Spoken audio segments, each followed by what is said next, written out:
we're doing a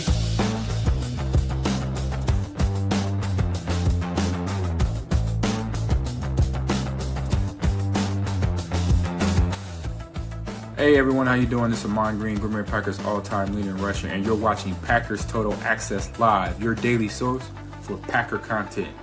Go Pack, go!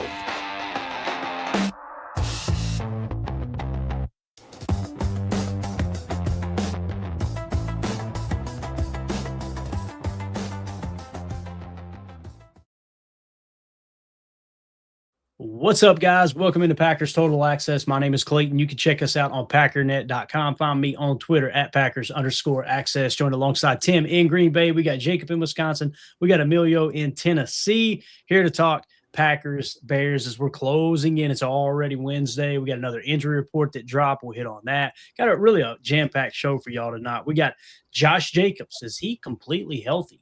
Finally, right? We haven't seen him fully healthy since, I would argue, the Giants game, right? Probably been 6 or 7 weeks. We also got the Packers-Bears full injury report. We'll give you guys an update there, whether it got better or worse for the Packers and the Bears. We'll also get a little Jeff Hafley's take on Trayvon Diggs and how limited he may be in terms of learning the playbook, being able to play within the scheme. And then we'll talk a little Packers-Bears rivalry on the backside, where these players seem really amped up to play the Chicago Bears. They had a lot of clips, a lot of quotes, a lot of sound bites coming out of the locker room today. So we'll dive into all that. Before we do, if you would do that YouTube stuff for us, hit like, hit subscribe, click the bell icon so you're notified when we go live in the future. If you're new here, welcome into PTA. Thank you for making us a part of your evening. We're not experts. We're not insiders. We're not media members. We're fans just like you talking Packers on a daily basis. So if you're looking for that type of content, make sure you sub to the channel and make sure you have that bell icon checked so you get notified every time we do go live. I had somebody send me a screenshot earlier. It was really cool. I guess it was on their phone, and they got a 30-minute warning when we were going live. And I was like, I didn't even know it did that. That's kind of cool. So nice. Pretty cool that people were getting the notifications for sure. Just make sure you got that bell icon click for sure. We got a super chat right off the bat. Hardy the Prophet, what's up, man? He says 4 games for the rest of our lives, man. LFG, go Pack, go. You guys remember when Mike McCarthy said that too, the Super Bowl year?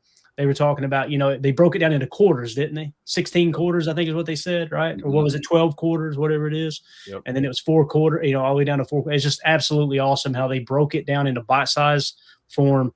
And it's just one game at a time. Go 1-0 every week. That's the goal here, right? And listen, nobody's expecting the Packers with all these injuries to go on a run and win the whole thing. You're playing with the house's money. And to me, that's an exciting place to be. So thank you for the super, Hardy. Appreciate you, buddy. Let's waste no time, man. Let's get into this first topic here, and really excited about this. Josh Jacobs, obviously, is kind of the theme of the show tonight, the title, if you will. Josh Jacobs, it sounds like he's 100% healthy, man. I'm excited to see what this offense can be with Josh Jacobs back on the football field. This tweet came out from Rob Domofsky as he said, Josh Jacobs, quoting Josh Jacobs, quote, "This is the best I've felt in 6 weeks. The Packers running back has been dealing with a swollen and stiff knee." Calm down, Jacob. First time he's been off the injury report since mid-November. So, to me, this is absolutely huge, guys. And if you'll remember when we played the Bears last time, he had 3 explosive – not last time, but the time before, right? What was it, week 14 or whenever it was when we played him the first time? Yeah. He had 3 explosive plays. Here are those plays. And you'll notice 12 personnel here, kind of a balanced look, right? Little B-gap run. Look at Belton getting out there, boys, getting after it, right? Look at our boy. Josh Jacobs picking up over 10 yards there. An explosive run, by the way, guys, is a run of 10 yards or more, right? Here he is again, another 12 look. Probably going to see a lot of that little pin and pull action. Josh Jacobs for about 12 there, if I remember correctly. And then this was the fun one. This is the one that our boy Tom Brady lost his mind over, if you'll remember, the little toss play.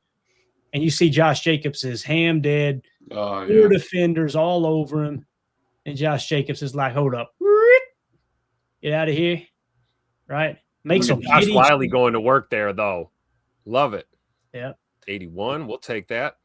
And I thought he was going to give him the old Tyrann Mathieu baby stiff arm here and send him into oblivion. But unfortunately, the defender did wrap up there. But again, those were the 3 explosive plays from the Bears game. Let's go around the horn with it real quick. We'll start with you, Tim. How do y'all feel about Josh Jacobs finally being healthy here as we go into the most important game of the season? I'm just as excited, if not more excited as I am that Jordan Love's going to play football again after a long time. This is huge for our offense, both in the run and the pass game. Josh, we're due for a hell of a game from Josh Jacobs. And if he's saying he's, feeling the best that he's felt, in the last 6 weeks or so, I'm going to go with that because, like you said, we're trying to be 1-0, leave it all on the field on Saturday night at Soldier Field. And I'm just glad Josh is going to be all systems go here. Hopefully, he's not on the snap count. I would anticipate we probably lean on him a little bit in that run game on Saturday night. Yeah, and Emilio, as Stephanie says here, Jacobs said everyone took that hit on Jordan Love personally, where obviously he, they led with the crown of the helmet, ended up getting fined, ended up getting penalized for it. Josh Jacobs is kind of that dude in the locker room, and he's definitely a leader on this team. How do you feel about Jacobs being healthy? And maybe you disagree. Maybe you don't think he's going to be 100% healthy. I don't know. To me, I don't think anybody's 100% healthy this time of year, but boy, he's as close to it as he's been all year, I think. Yeah, absolutely. And to Stephanie's point, I definitely was that guy that if my guy got earholed, somebody was, going to get their bell rung on the other side of the team. So that's I'm 100% with that.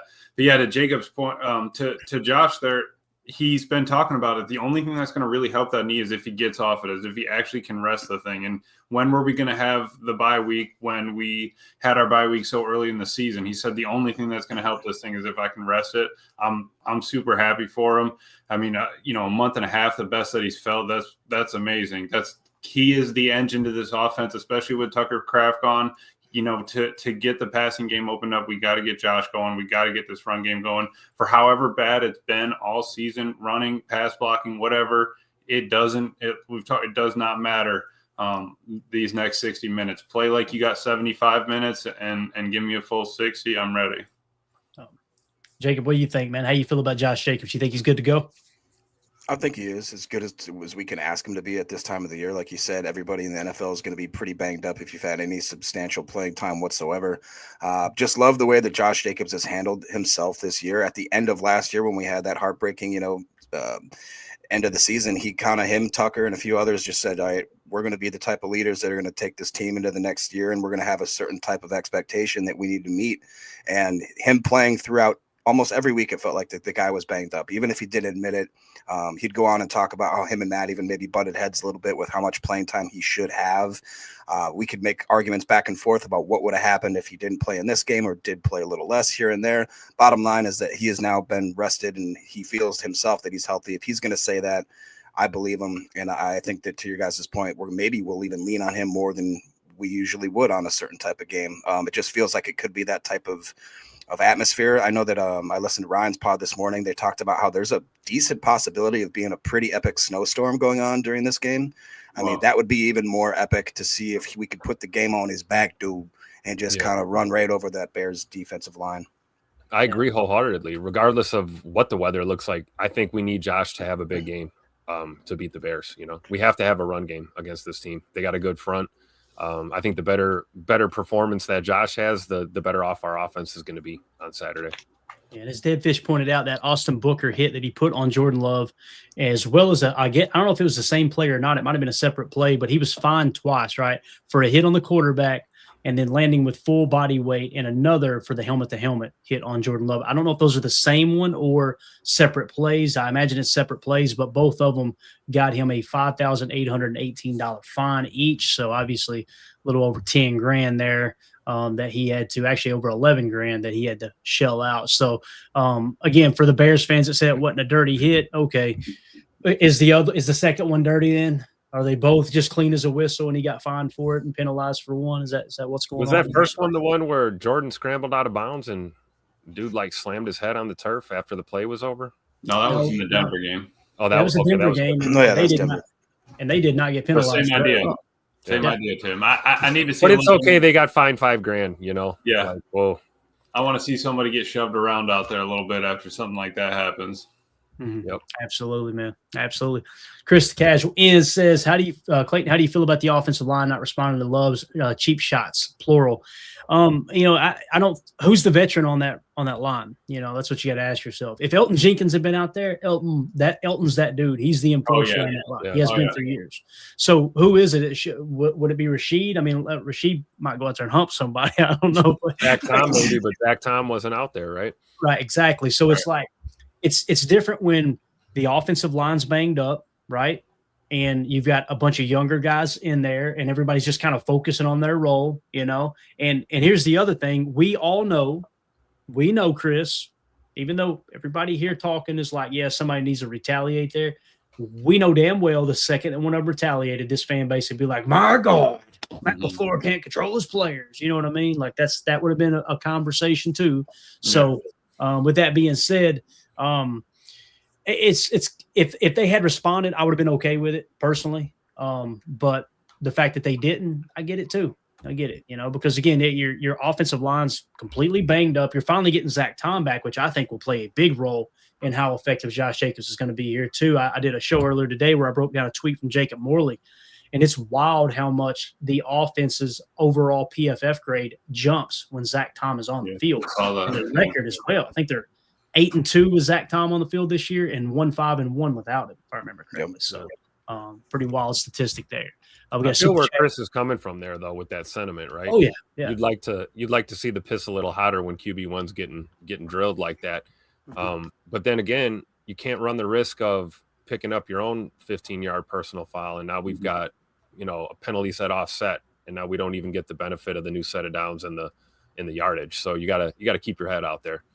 Yeah, definitely. Josh Martin with the super chat. Thank you, buddy. He says the Bears can't even sell out a home playoff game. I don't know if you guys seen that. I put a screenshot out there where a bunch of Bears fans are selling their tickets on Ticketmaster. Yeah. And just said, man, they can't even sell out their, a home playoff game. And of course, the Bears fans, they ain't got two brain cells to rub together. Like, it's sold out, idiot. These are scalped. No blank. Your fans are selling their playoff tickets to try to make money off of it. I'm sorry. That's not playoffs. Exactly, Coach. Exactly. So thank you for the super, Josh. Appreciate you, man. Just a couple other stats here for you guys. I thought this was really interesting. In a year where Josh Jacobs has been battling his ass off to stay on the football field with that swollen knee, right? So PFF rank, he's got an 86.1 this year. And what I did was I filtered everything down to, all right, how many running backs have 200-plus carries on the year? Right? There's only 21 running backs in the National Football League who's carried the ball over 200 times. Of those 21, Josh Jacobs ranks fourth best according to PFF's offensive grade at 86.1. And I'm more impressed with the fact that he's carried the ball over 200 times, seeing that the last however many weeks, 6 weeks, his knee's been blimped up on him. It's just, again, it's a testament to his toughness and what this team means to Josh and really what Josh means to the team. So I thought that was a really, really cool statistic there. Anything else you guys want to hit on Josh Jacobs? Any other thoughts on this? Yeah, you see those PFF grades, right? I mean, that's a really good sample size with the rushing attempts, and maybe not quite at 1,000 yards, but certainly grading really high into the 80s where you want a back to be grading out for sure. Still averaging 4 yards a carry, even though we would all agree the offensive line, the run blocking on the offensive line has been pretty cheeks this year, right? Yep. Especially with the injuries too. That definitely doesn't help. So give him a little bit of block and he's over 1,000 easy. Absolutely. There you go. So again, Josh Jacobs is as close to fully healthy as he's been all year. If you guys are watching this video back later, let me know in the comments. How do you feel about Josh Jacobs? How many carries you think he'll get? What do you think the workload will look like? Do you think he's going to come out with the piss hot? Let us know in the comments how you feel about Josh Jacobs being healthy. And make sure you hit like, subscribe, and click the bell icon so you know when we go live in the future. All right, let's talk about the entire injury report, at least the updated version. Our buddy Paul Brettel tweeted it out earlier today. And here is the updated Wednesday injury report. You guys know yesterday there wasn't really a practice. It was more of a walkthrough. Today they actually practiced. So let's focus on what's changed from yesterday, okay? The big news of the day, we broke that news earlier today on the show. Obviously, Bo Melton was placed on IR. I don't want to say it caught me off guard, Jacob, but it was one of those things where it's like I was kind of holding out a little hope that it might not be as bad as we all thought it was going to be with Bo Melton, because obviously he's a key special teams contributor, but nonetheless, he is going on IR. He is done for the year. We will not see him throughout the playoffs. A guy who has played receiver. He's played meaningful reps on special teams. I don't think it's like a backbreaker, Jacob, but yeah, I think it is going to be something that's important for special teams, man, no doubt. Yeah, and I feel like Bo Melton really hasn't gotten enough credit this year. I think he's probably gotten more criticism than anything. I think I listened to your pod either earlier today or the day before where, if you were to ask the average Packer fan, how was the season? Did he have a good season? I think most people would honestly say, oh, it was a bad season.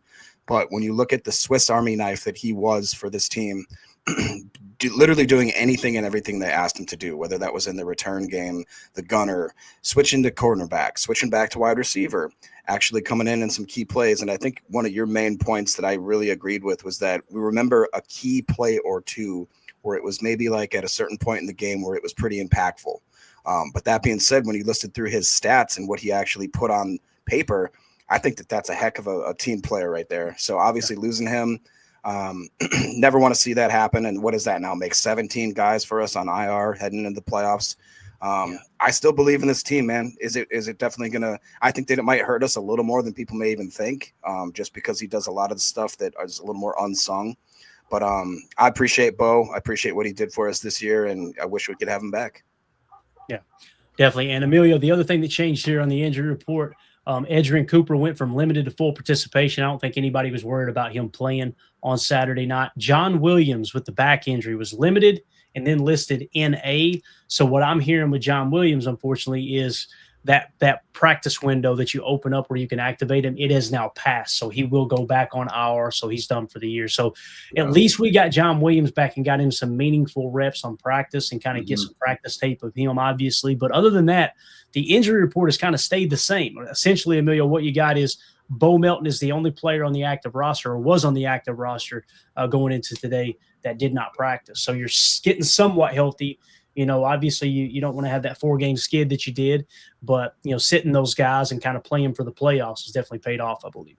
Yeah, absolutely. The receipt's gotten a lot shorter, which is huge. Placed on IR for Bo is tough. I think that it's going to really kind of just affect the special teams. Like Coach Lynn was asking, who's the gunner now? That's, great question. Who's going to step up and play that position? Don't look now. Our special teams is 21st off PFF grade. So, 76-2, it's in the green. That's a lot better than we've had. But, I think Bo had a little bit to do with that, right?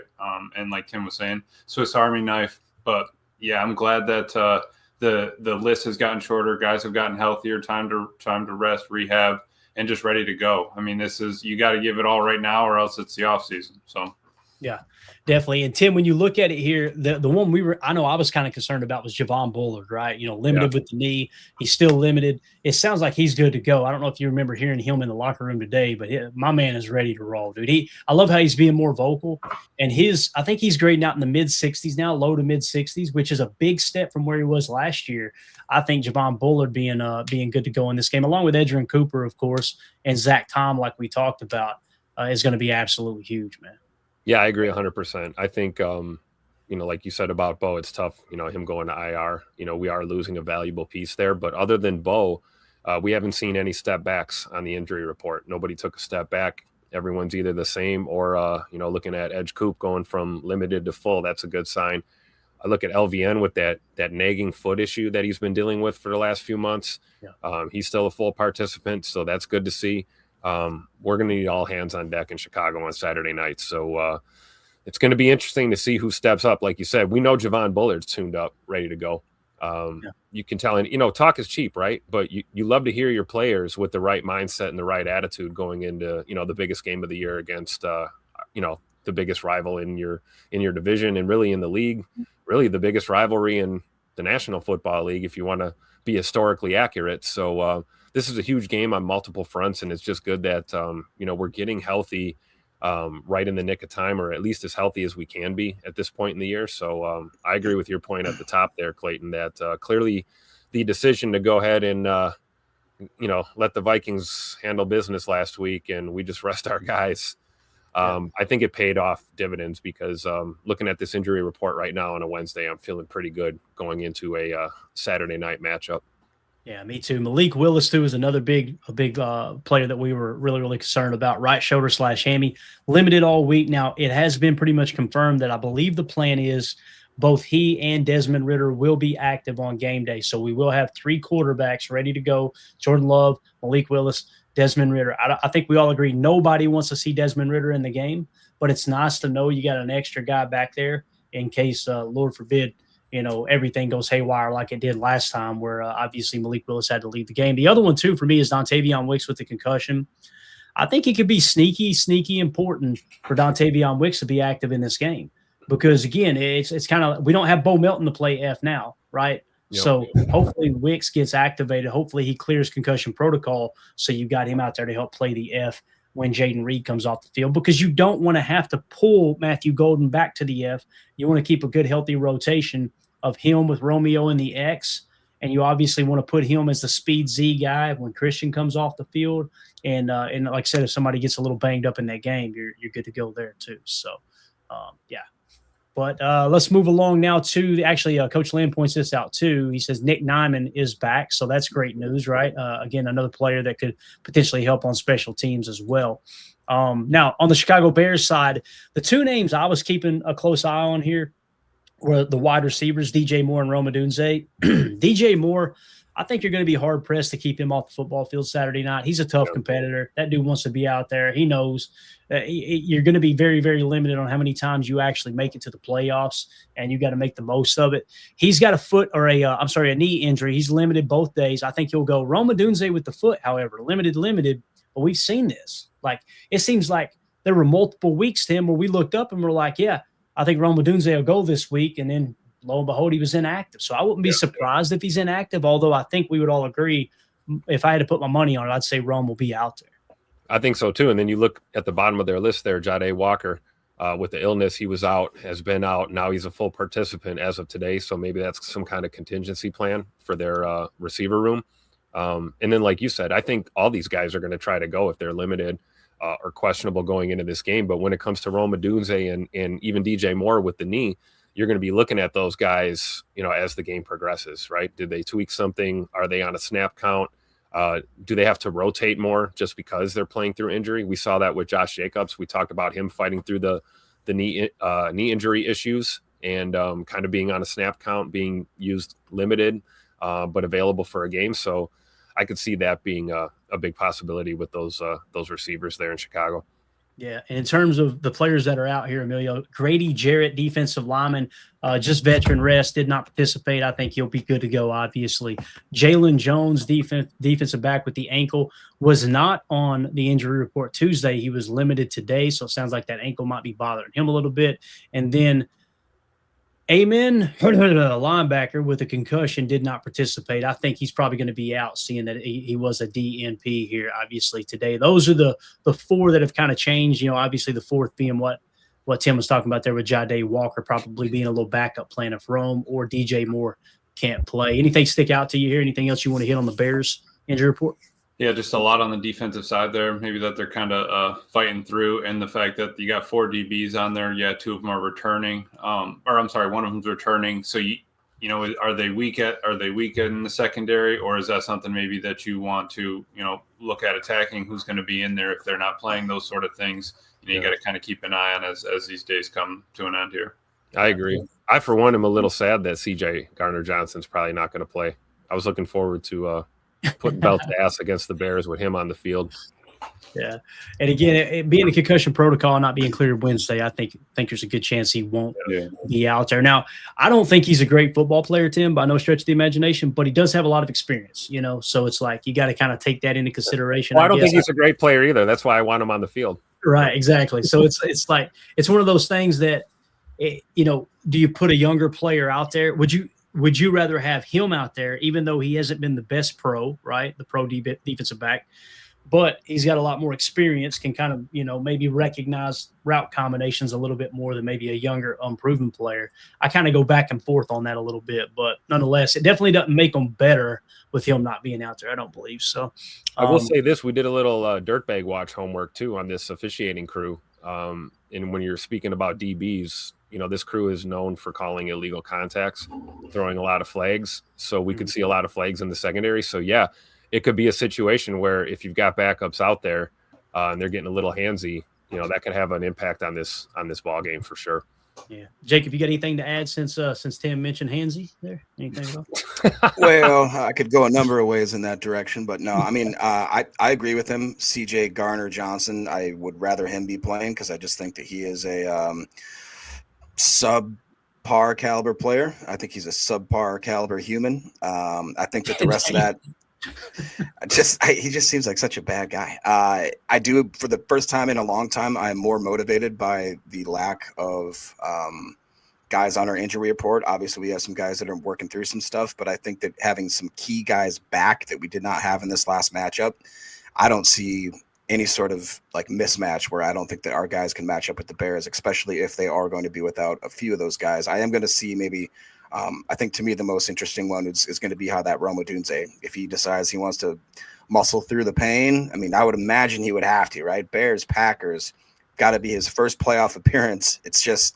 interesting. If he does not play, that to me tells a lot about that player. It really does. Yeah, I completely agree, man. Because again, it could be the last game of the season, right? You want to leave it all out there. You got the next several months to kind of recover and all that. So there is your full Packers Bears injury report. If you guys are watching this video back later, let us know in the comments, how do you feel about the Packers getting healthy? Do you think it was the right move sitting those starters the last couple of weeks? How do you feel about the Bears? Do you think that they've got a roster that can go out there and beat the Packers at home on Saturday night? We want to hear from you in the comments. Make sure you hit like, subscribe, and click the bell icon. All right, let's change gears and talk a little Trayvon Diggs, guys. This is one of those guys that I wasn't like over the moon about when we got. I thought it made a lot of sense because, obviously you're paying him $400,000 essentially for the rest of the year. And then all the guaranteed money is obviously gone. So if you want to bring him back next year, the cap hit is $15 million. There's a lot of maneuverability with it being all just non-guaranteed base salary that you can convert to signing bonus and maybe shave that down a little bit. Or if you want to go with the full $15 million and just push it out a bit, he's under contract for the next 3 years, right? But Jeff Hafley was asked about Trayvon Diggs, and Ryan Wood tweeted this out. Packers DC Jeff Hafley says Trayvon Diggs has no limitations in the playbook. All right. With Xavier McKinney, Evan Williams, and Javon Bullard. I love that he put Javon Bullard in there with him too, man. Bullard's just becoming a leader on this team. It's absolutely awesome.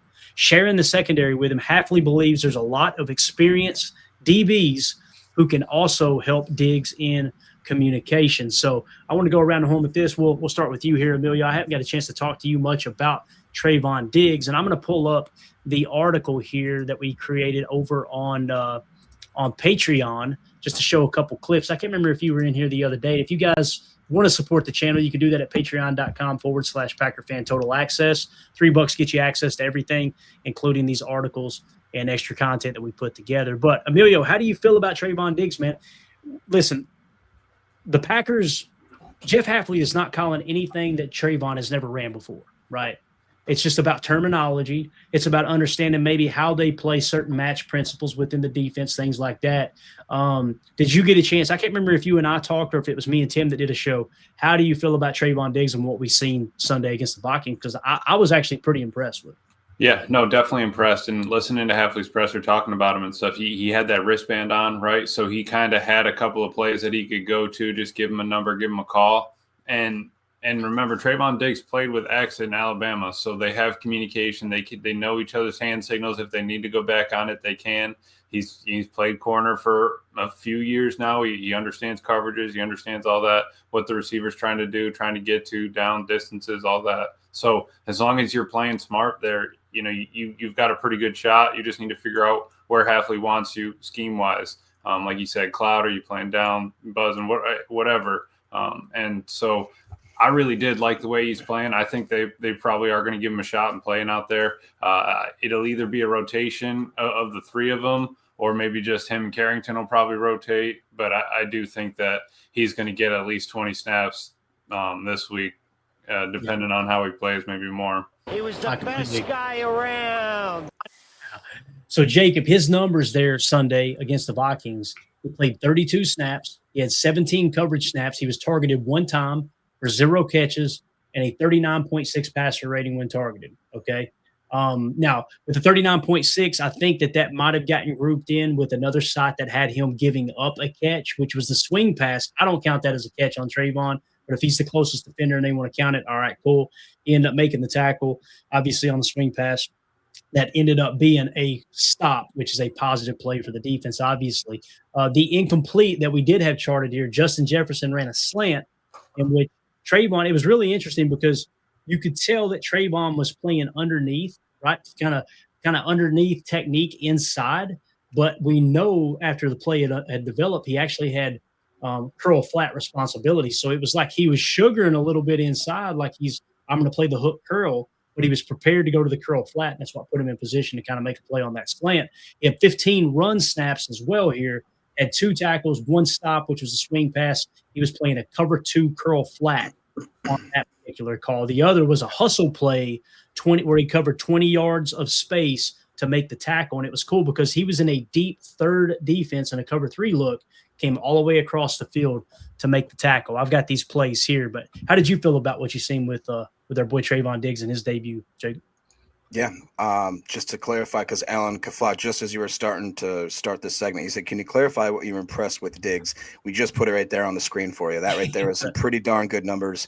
And if you guys remember, we were playing our second and third and fourth string. I hate using the word scrubs, but like guys, I think they had to made like, I thought I heard 23 roster moves just to put together a 53 man for their, whatever it is to actually have a starting squad in the NFL these days. I was impressed with, kind of like Emilio alluded to in Jeff Hafley's press conference, how this is off of one practice, guys. One practice where he came in, he was familiar with certain types of play calls, certain types of formations. I thought it was really cool how he highlighted how he has kind of a different type of stance where he's so big and he's so overpowering kind of for being a bigger corner, that he doesn't have to really adjust the way that he lines up against a lot of these wide receivers, as a lot of sometimes undersized cornerbacks may have to overcompensate for that lack of, physicality there. But personally, when I saw him out there, I loved it. And you guys know I'm more of like a kind of a rah-rah locker room kind of feelings guy as far as football goes. And the most impressive thing to me was that he said that Jeff Hafley was so impressed with the way that he's just melted into that locker room. Obviously we know the connections with Micah. I didn't realize that it sounds like he had a lot of obviously playing time with McKinney there in Alabama. And it just seems like these guys just opened him up, took him under his wing. And that means a lot. And his other thing that he reiterated is that he feels so confident in the ability of X. And now that we're going to have Mr. Evan Williams there, and again Bullard, that he thinks that they can put him in the right position so that he doesn't have to think and overthink what his assignments are going to be, because maybe it is so new. Just kind of align him, like Amelia said, give him those little hand signals, whatever little nod, to kind of let him know where his alignment should be. To me, I think that this has so far been another A+ signing at the right time. So pretty excited about it. You talk about the comfortability in the locker room right away, and the Bama guys. It's like, I think about Coach Ansley too. Seeing that familiar face, with your passing game coordinator, it's got to make, getting the playbook down that much easier when you've got some people that you trust and you trust yourself as a pro. So I would agree with that wholeheartedly. And then plus the fact of, like we said, how he looks in some of these run fits, like this tape we're running right now. One of the biggest gripes with our corners was not just coverage issues, but play against the run and not being able to come up and make a play on the ball carrier. And here you see him doing an excellent job of, playing the run well and not giving up a big gain. He gets hands on the receiver. He's playing a curl flat, so he's supposed to go to the sideline, recognize it, flip the hips. You see the quick twitch, finishes the play. He rocker stepped in front of that lineman or the tight end there. He literally didn't even know what he said. Screw it, I'm going to try to block somebody upfield. That guy just made me look silly. Yep. That is great. Yeah, it's a great rep, man. I kind of like what Caterpillar says right here, kind of encompassing what we're just watching on film right now. He says, Diggs' tackling is by far the most exciting thing to me, plus his ball skills. I love CV, but his lack of tackling skills has taken at least 2 years off of my life. Yeah, there are times where I agree with that, but like you said, look, you watch that rep right there. That's a man that can still play football at a high level. Yeah, he's built like a safety too. He looks like a big safety. He really does. He's kind of. I seen somebody mention Kyle Hamilton earlier. Kyle Hamilton's a safety, but when I look at Diggs, he looks like he's built more like Kyle Hamilton than a Jair Alexander. You know what I mean? He just like he carries that weight well. Here's that hustle play. So he's playing deep third, guys. He's supposed to get deep left responsibilities here.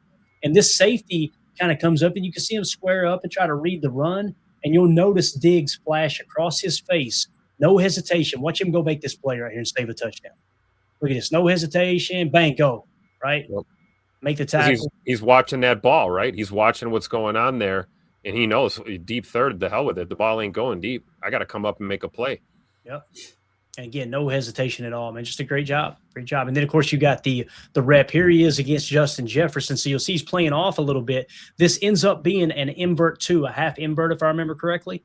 And what's going to happen is he's playing underneath. So he's kind of selling like he might be playing a quarters look. You see the hash being played here. So it could be a cover 6 look on the left side maybe. And then you'll notice, watch him come up last second, jump inside. Now he's got curl flat. I just think it's awesome that he's shaded inside to try to deter that, and he's ready to shoot his shot outside if he needs to, right? And then, of course, Justin Jefferson, they throw to him. Maybe got there a little early, but, hey, no flag.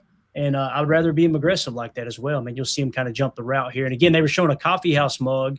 Baron Sorrell, little 99 drop here, Emilio. You see her, boy, dropping into coverage.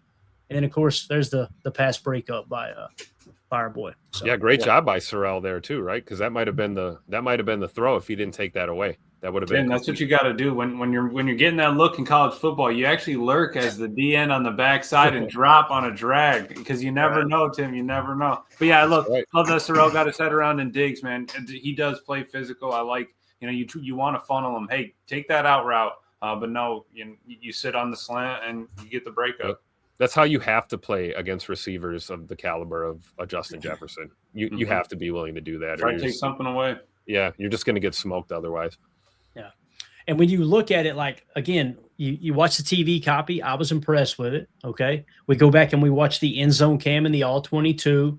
Looks good. PFF, he was the highest graded defender according to PFF with an 88.1, right? If I had the number right, I believe I had it right there. 81.5, I apologize. That number's wrong there. But he was still the highest graded defender for the Packers at an 81.5, which is wild. And I threw this up here because look at his highest graded game all season long. He graded in the 80s one time against the Packers in week 4. And outside of that, he only cracked the 70 mark once, and that was in week 1. Other than that, he didn't even get in the 60s, but just one time. So it was mostly 50s and 40s all year long. He steps in with Jeff Hafley on, probably a less than a week of practice, and bang, 81.5. The tape looked good. The stats look good. The passer rating when targeted looked good. Love the aggressiveness he showed against the run. Absolutely awesome, man. So, he looks good in a Packer uniform, rocking that 28. We'll take it. That's right. And he's happy to be here, man. He actually this got tweeted out by Cameron Azir. Hope I'm saying that name right, over on X. He played this clip here on Twitter for us, and it says, despite only being here for a week, cornerback Trayvon Diggs can't say enough great things about Green Bay. Here's what Trayvon Diggs had to say. It's amazing here. It's very, family-like. I click with these guys already. It's just amazing here. Football culture. The people here are great. Just everything about it is very good. Yeah, it's definitely a different change because just me being somewhere else my whole career and just coming over here and it just feels natural, like it feels normal. It just feels like a great fit. So, it's been great. I'm just happy to be here. It's a blessing. Being able to be with these guys and play with these players, play with X again, like I was playing with him in college. So, it's just been fun. I've been enjoying this experience. It's absolutely awesome, and we're building a team, not collecting talent, right? That's exactly what you're hearing right there. I think it's great. I love it right there, man. If you don't fit in Green Bay, you're probably the issue, right? I don't think the Packers culture is ever the issue. Yeah. So it's good to see guys like Trayvon come up here and just fit right in like you knew they would, right? Yeah. And here was another clip. I tweeted it out earlier this week. I'll throw it up real quick. I thought this was awesome. This is a flashback to years ago in training camp. He actually had his son Aiden with him, right? In camp. Listen to what his son says here. And again, I think you could tell a lot about a person by how their children act. I know my parents were always like, you better not embarrass me. You know what I mean? Like you better know how to Dad, I remember I got cuffed in the back of the head multiple times. My dad, Mr. Renegade, Mr. Rogue Biker, right? If I didn't say yes, sir, yes, ma'am, I'm getting my ass whooped. That's just the way it was when I was a kid, right? Listen to Trayvon Diggs' son, Aiden, in this little clip. I think this is awesome. And I really love number 7 because it's my lucky number. really good at football. I love the whole world. I love God and Jesus, and I love my family. Oh. How freaking cool is that, dude? Like, So which round do you think Aiden Diggs is going to get drafted in a few years? Right. Exactly. And he's got an IG ready. account. I noticed that too. He had an IG account. And there's all kinds of clips of him playing ball, man. So he's a baller. I love it. Yeah, really, really cool stuff there, man. So, again, if you guys are watching this video back later, let us know. How do you feel about Trayvon Diggs? How do you feel about Jeff Hafley's comments on him? He has no worries about Trayvon being open to the entire playbook come Saturday night against the Bears. Let us know what you think. Do you pick him up next year? Do you keep him on the roster for that $15 million? Do you try to there's really no need to extend him other than maybe give him a little bit of guaranteed money to make it worth his while in that regard as well. But let us know what you think about him. Make sure you hit like, subscribe, and click the bell icon so you know when we go live in the future. All right. Last thing, guys. Boy, it's Bears week, and the gents seem fired up here, right? Cameron Nazir also tweeted this out, a couple of quotes from the locker room.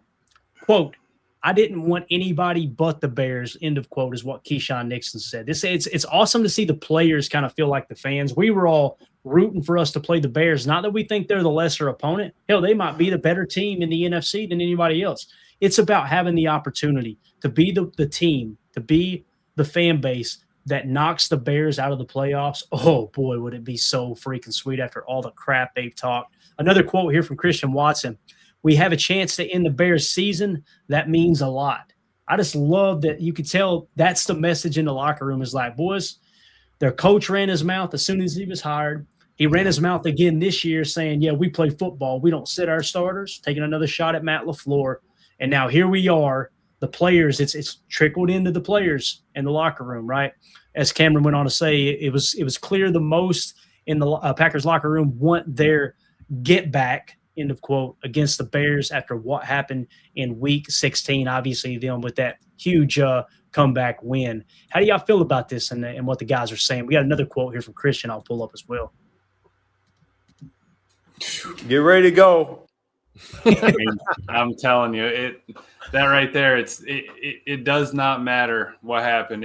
Even if they won that game, all you heard last offseason was the last game that they beat us at the end of the season, right? It doesn't matter that they won this last game. We end their season here in the playoffs in Soldier Field. Just to hear the crowd silence and then the Go Pack goes coming in because you know that we're going to have them in there, that would be glorious. And yeah, let's. I can feel that you want that back.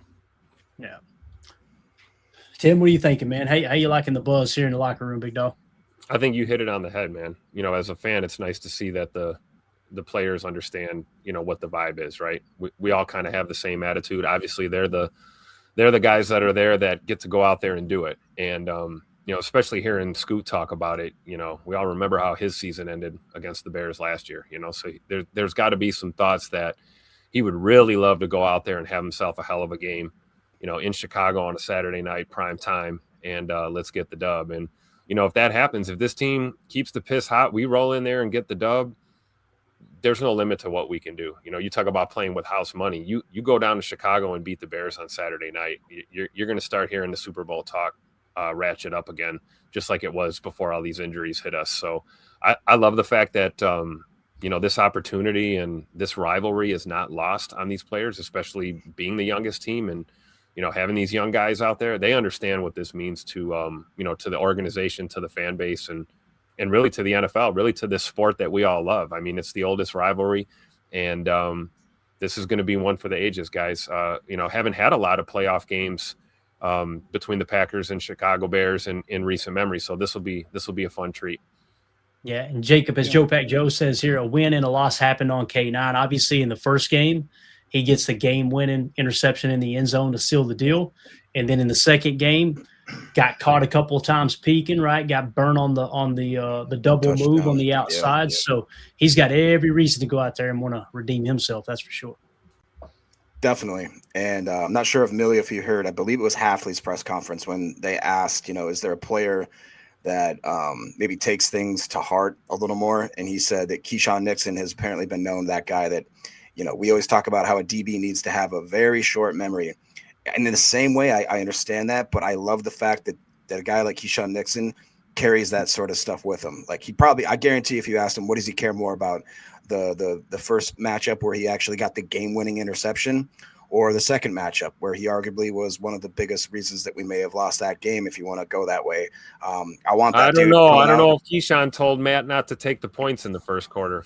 Well, you know what I'm saying, though, Tim. I think that if anybody is one of those guys that's stewing, I want a guy. I want a DB that's literally sitting there, like, look at himself in the mirror, kind of grunting and just being like, "It's my time. Like, I want it back." Getting that. We split it 1 out of 1. If he comes back, and I think that we don't have to worry about whether or not Keyshawn Nixon's piss is going to be hot. I'm just more worried about if the rest of the guys, we've had this trouble over the last, it seems like 10 years now, where for whatever reason we'll come out flat.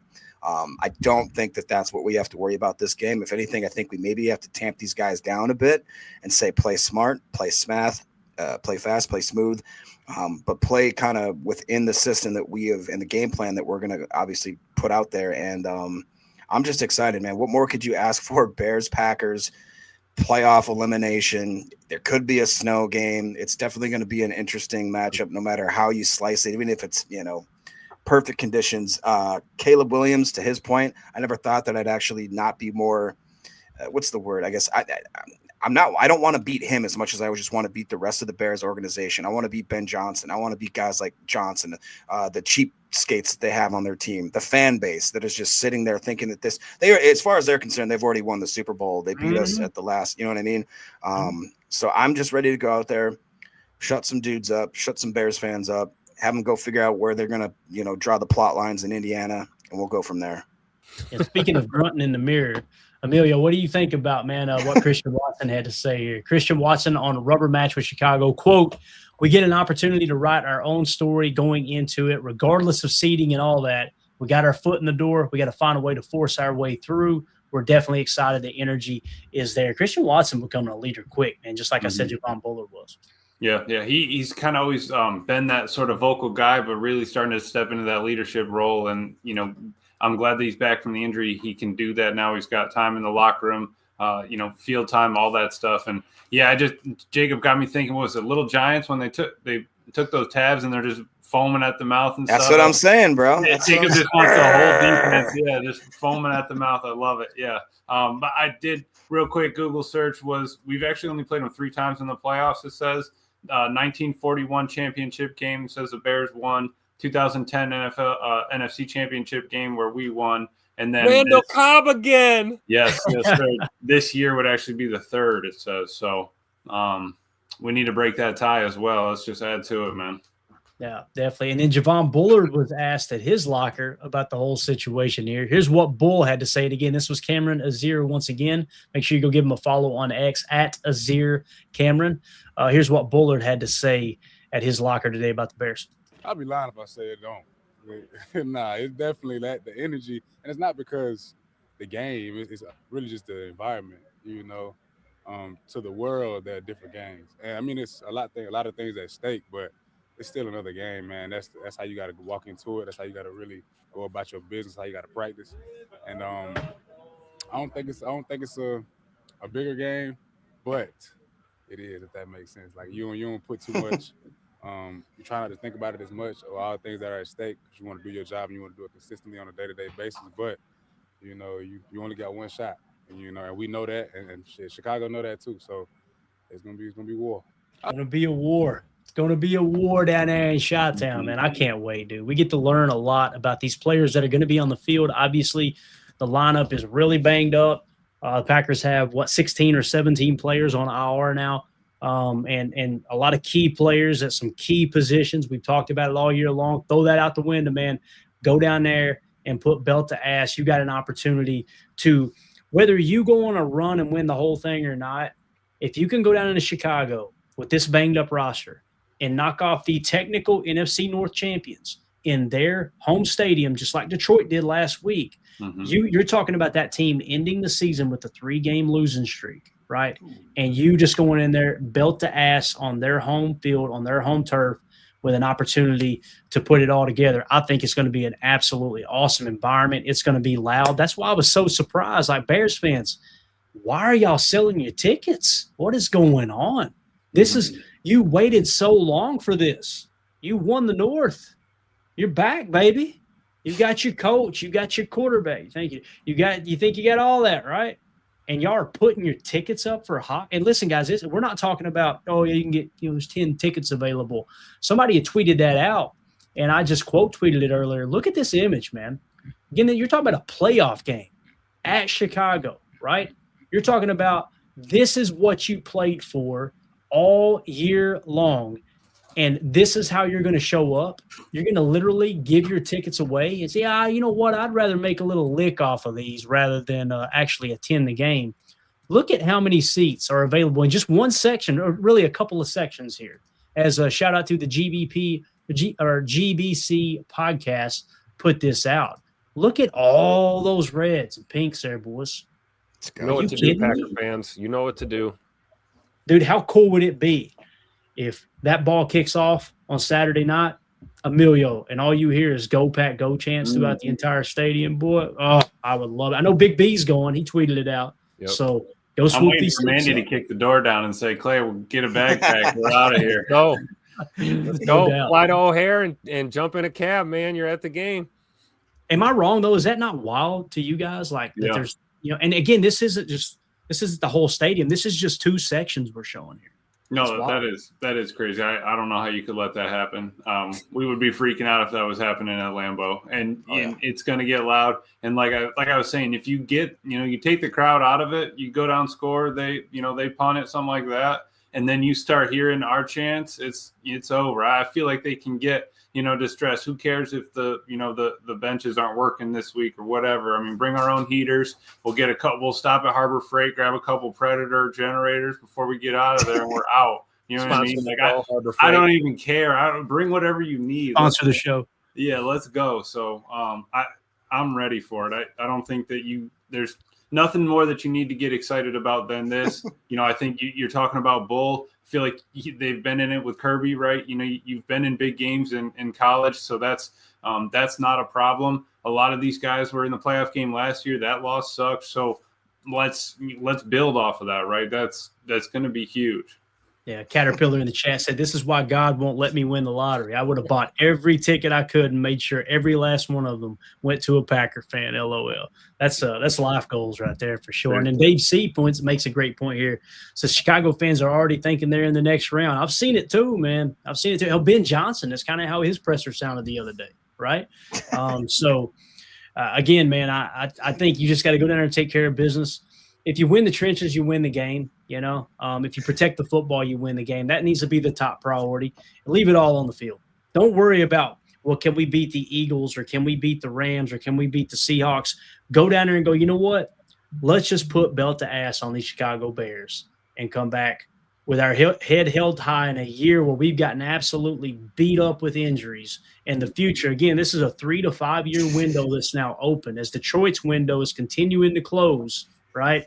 And the Bears kind of feel like theirs is open right now. But the reality is this year, guys, there's a lot of things that went right for the Bears in terms of turnover differential. Ball bounced their way a lot of times, especially down the stretch. Don't expect that to happen again next year.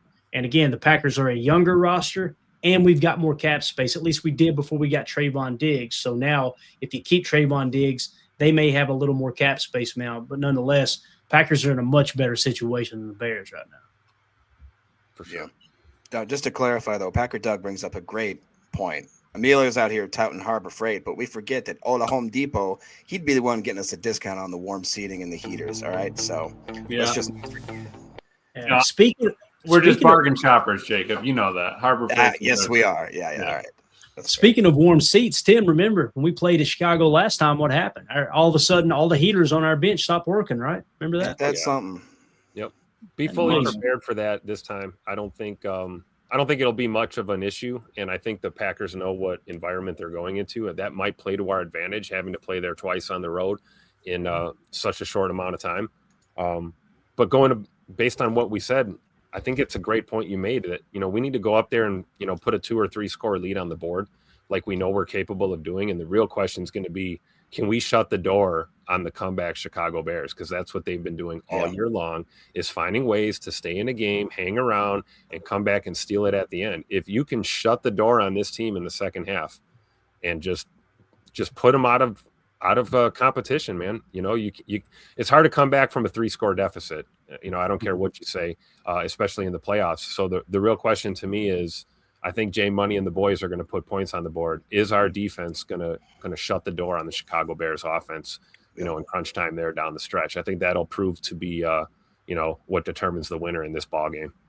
Yeah. And it looks like in terms of the weather forecast that night, as it's sitting right now, it's saying that there is a chance for snow showers. Okay. If I'm looking at this correctly, I want to make sure here.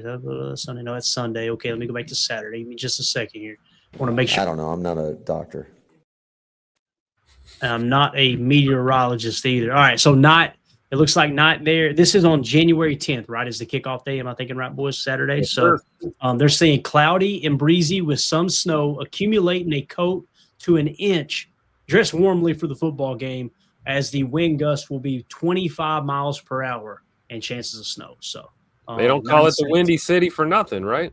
That's right. So going to get us a little snow showers down there, boys, on that grass. It's going to be awesome. I cannot wait. This is must-see TV, man. This is what, as Bill Parcells said, this is what you lift all those weights for, right? This is why you do all that is to put yourself in a position where you got a chance to win a Lombardi. So anything else y'all want to hit on before we wrap up, boys? Anything at all? Hopefully the boys bring the extra cleats, right? Get the screw-ins, get the big cleats just in case that lovely, stellar, immaculate, beautiful playing surface at Soldier Field gets a little chewed up. You know, be ready to go. It could be slashy out there. You never know. Yeah.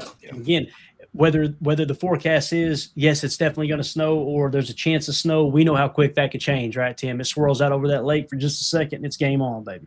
Yeah, absolutely. And this will be another one too, where you talk about coin toss, you know, kind of having an impact on how you want to go about it.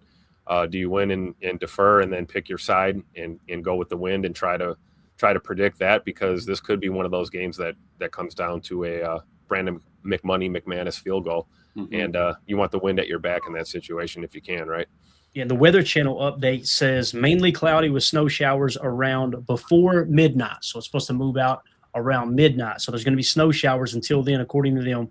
Wind 15 to 25 mile an hour. Winds could occasionally gust over 40 miles per hour.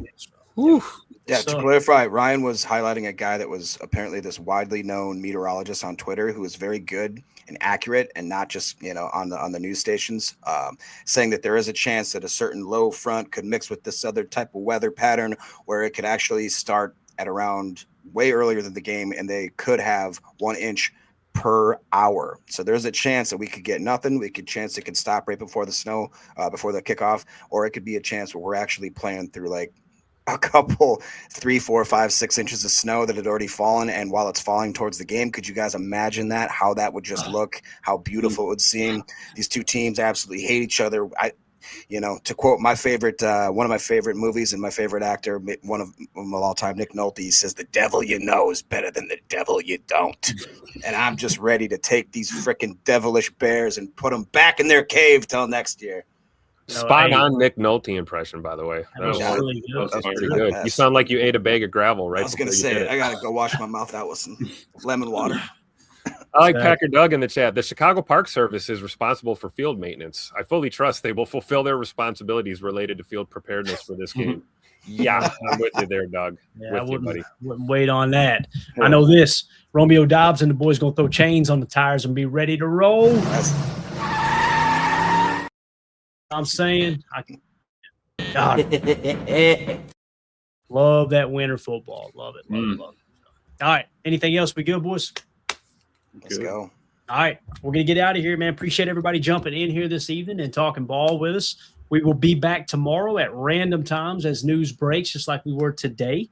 So make sure you guys hit like, hit subscribe, click the bell icon so you know when we do randomly go live throughout the day. And everybody in the live chat, thank y'all so much for making this an awesome show. Appreciate you coming in here, talking ball with us all night. I want to give a special shout out to Hardy the Prophet and Josh Martin for the super chats. Also, anyone who wants to support what we do here at PTA, you can do so at patreon.com/Packer Fan Total Access. Get you some extra content, get you plugged in with our community and everything in between. We're about to start up our draft coverage. Me and Emilio are like ready, set, ready to start firing out the spreadsheet, getting everything, all the prospects going in. We're just trying our best to wait until the playoffs wrap up, until the Packers win the Lombardi, of course. Once that's over, we'll fire everything out. But it's going to be a fun offseason, man. It doesn't end here at PTA when the season ends. It's actually – we pick up the majority of our views and our new viewers, our new subs in the off season, because we really amp up the content when we get into free agency and the draft and all that. So